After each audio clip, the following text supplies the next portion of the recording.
Hello everyone and welcome back to my channel! Did you like my Jeffree Star impersonation? I think I'm really nailing it. So, I don't know how many of you know, but it is officially Christmas, everyone. I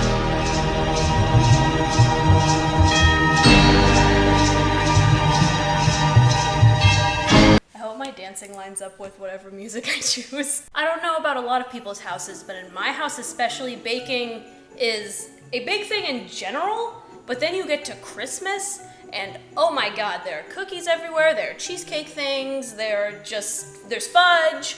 We make lots of stuff this season. And I know it's a little early to be getting on the Christmas cookie train, but there are some things that I want to test out before I officially say, yes, this is how I'm making my cookies this year. I've been wanting to make a baking video for a while now, just because I like to bake so much, so I figured, great time of year to do it. So I'm going to be testing two things in this cookie that I don't normally do.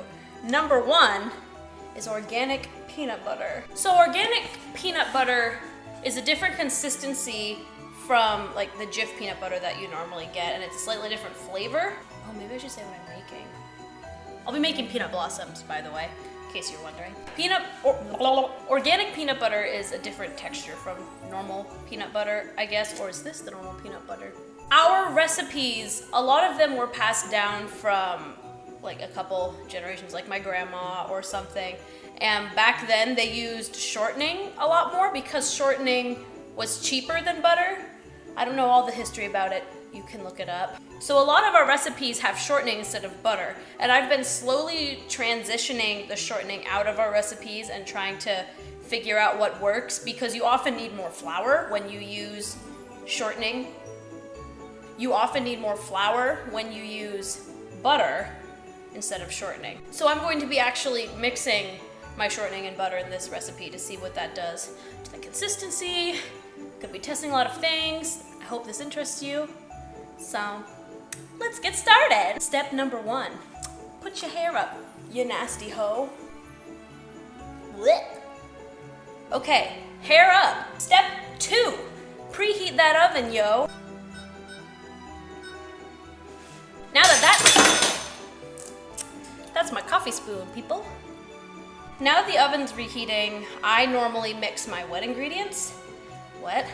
They aren't all wet. So for this recipe, that will be the peanut butter and the shortening and the things. I'll get the things. You guys will get it. We normally do more peanut butter than the recipe tells us to do because we're peanut butter people. So this is a half cup of peanut butter. But I'm putting in more peanut butter than that because that's who I am as a human being. I think I'll end up putting about 3/4 a cup as opposed to half a cup. In we go, mateys. Ugh. Uh-oh, a little peanut butter on the counter. I was gonna say it never killed nobody, but several people in my family are allergic to peanut butter, so it could kill somebody. Because it's organic, we're so fancy. Because it's organic peanut butter, that goes in the fridge because otherwise it separates and it gets all weird. You know how I mentioned that I have people in my family that are allergic to peanut butter? My sister is one of them. So we wash things that were contaminated with peanut butter after we use it because we don't want that thing to become contaminated with peanut butter. Right now I'm putting a half cup of brown sugar into a thing, and then you pack it down because that's the correct way to use brown sugar. Oh, I didn't put shortening in, my lord. There.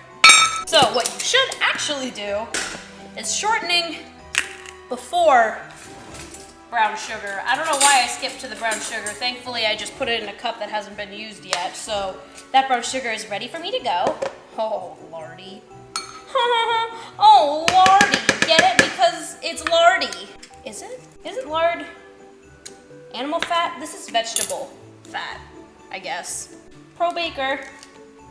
Food Network is quaking. All right, so that is a mixture of half a cup. Well, it's a half cup, but it's a mixture of butter and shortening. So we'll see how that goes. And then you beat it, baby.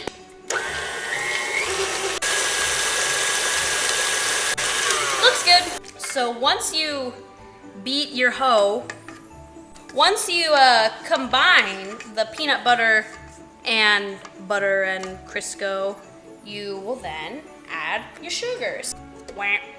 It is another half cup of regular granulated sugar.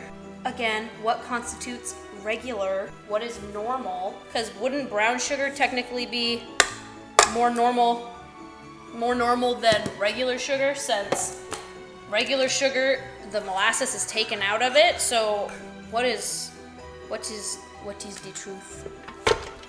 Mix that again. So I started to put the granulated sugar away, and I realized, hold up kids, you need that to roll these peanut blossoms in to make them all the more fun. There's the baking soda. I was like, is there no leavening agent? So yeah, this is just a teaspoon of baking soda. Do not add a tablespoon. That will be a mess. We'll add the egg now. This is also a good time to add the egg because normally I add the egg before the baking soda and vanilla. So yeah, mix them hoes up tight. I always hesitate at this point because normally you would add all of your wet ingredients together, but I believe my mom adds the milk in after the flour to help it combine. Pro tip, pro tip, pro tip. Don't just scoop your flour in like that, because then it makes the flour, I don't know if you can see it, just like, scoop it up with the thing, because that makes it really, really compact. If you're too lazy to get out a spoon and put it in the cup like that, I suggest kind of fluffing up the flour a little bit, because it's been sitting in its tin or whatever compact, and then scooping it up that way. This has been a pro tip. So this calls for a 1 3/4 cups of flour. So I always put in the cup first, and then put in the 3/4 after, because then that's a lot of flour and it can cause a big mess, which this might anyway. Oh, there we go. Oh, well, not bad, not bad. I think actually what I'm going to do is add in the milk in between these two sections of flour to help make it combine a little easier. I think that's how I'm gonna do it. That was 2 tablespoons of milk that I just measured out before. You want this dough to be a little crumbly, I guess. I don't want to say crumbly because then that makes me think of like bread dough. And I don't know how to explain it. You see it? Do you see this? Do you see this? You kind of want it to look like that. It'll end up being a little more, I guess, for lack of a better word, crumbly than that, because you roll it. And if it's too sticky, then that will just be a hot mess. Then mix that mess together. So this is what it's going to look like. If you can see it, it's thick like me. So that is what you should be looking for. Okay, now here comes the part where some assembly is required. I poured my sugar onto a little plate, or maybe in a little bowl. This recipe, you do not spray the pan because there is already such a high fat content that you don't need to, and it'll just leave a little mess, so you don't need to do that. Here's also another fun part you gotta do.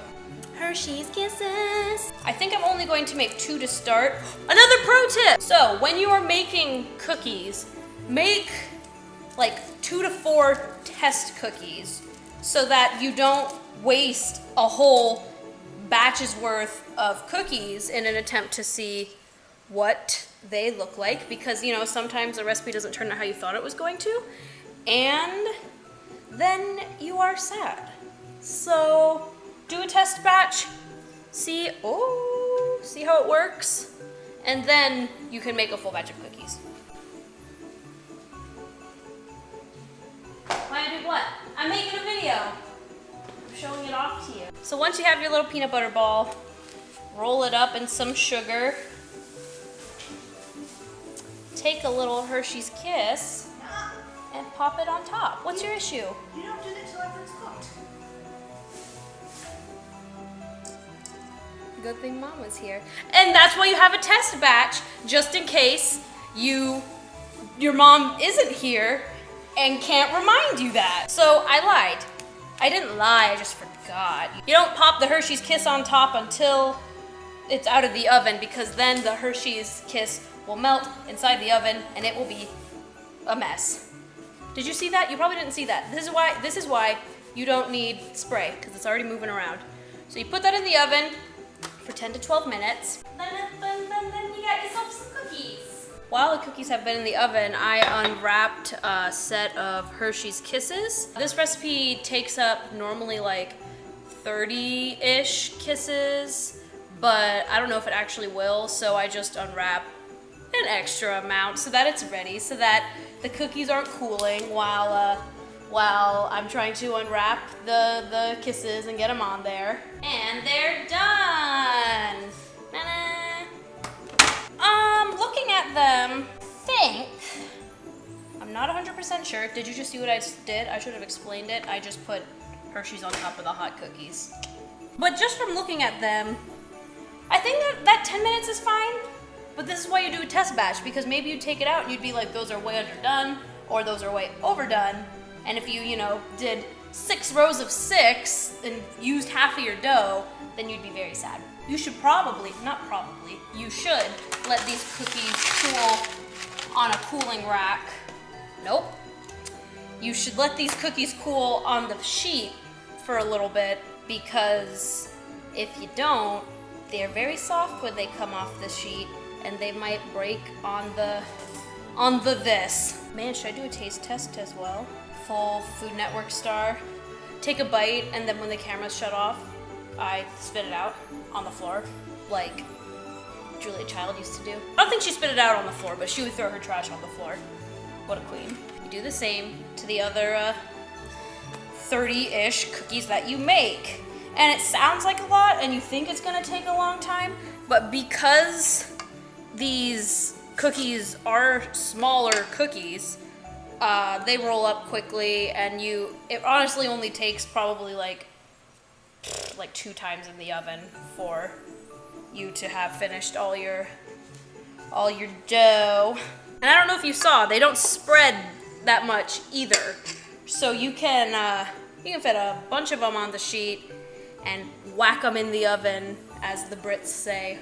I watch Great British baking shows, so I'm an expert. Should I be entertaining you guys while I do this, or should I do like a speed up little montage? Oh, but you know what I can do? I can tell you folks about a little secret project I've been working on. That was a weedy Wado Wefwints, if anyone else watches him.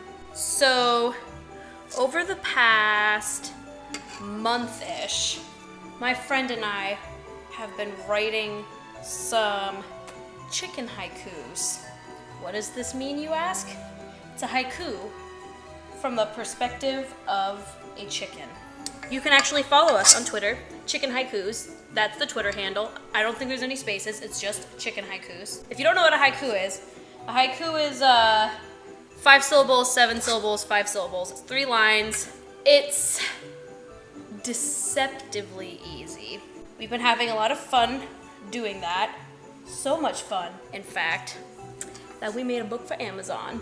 That's right, homies. Going to be publishing this book, I think today, so by the time this is published, that will be up. If you want, you can go buy a lovely book of chicken haikus. It's been a lot of fun. We did all of the art for the book. Yeah, we did it all ourselves. We asked people to give us art, but not enough people gave us art for us to feel like it made sense. Thank you to the people who did send us chickens. Sorry we're not using them. Also, I realized in editing that I do this a lot, and that drives me crazy. I try to edit them out of videos, but if you catch them in videos, I am sorry. I almost did it just then. I felt my mouth going for it, and I stopped myself. As you can tell, rolling these takes up a little chunk of time. I just glanced at my audio thing, and I've probably been doing this for like 5 minutes. It's not a big deal. It's just, you know, if you have somewhere to be, it takes a moment to do these, so maybe save yourself like 2 hours when you're doing this. Luckily, I have nowhere to be today, so that's great. Okay, so now you know how to make peanut blossoms. I am being blinded by a spot on the floor. Let's do the fun part.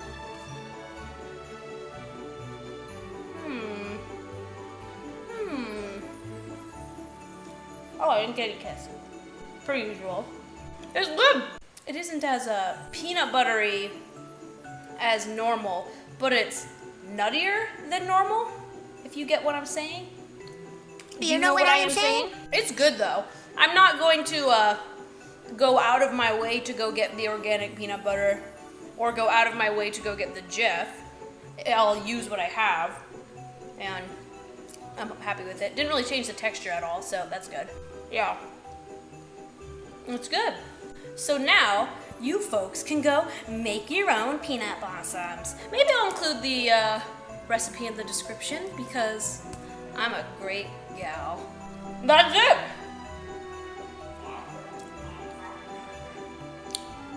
Like, comment, subscribe, do it, or else.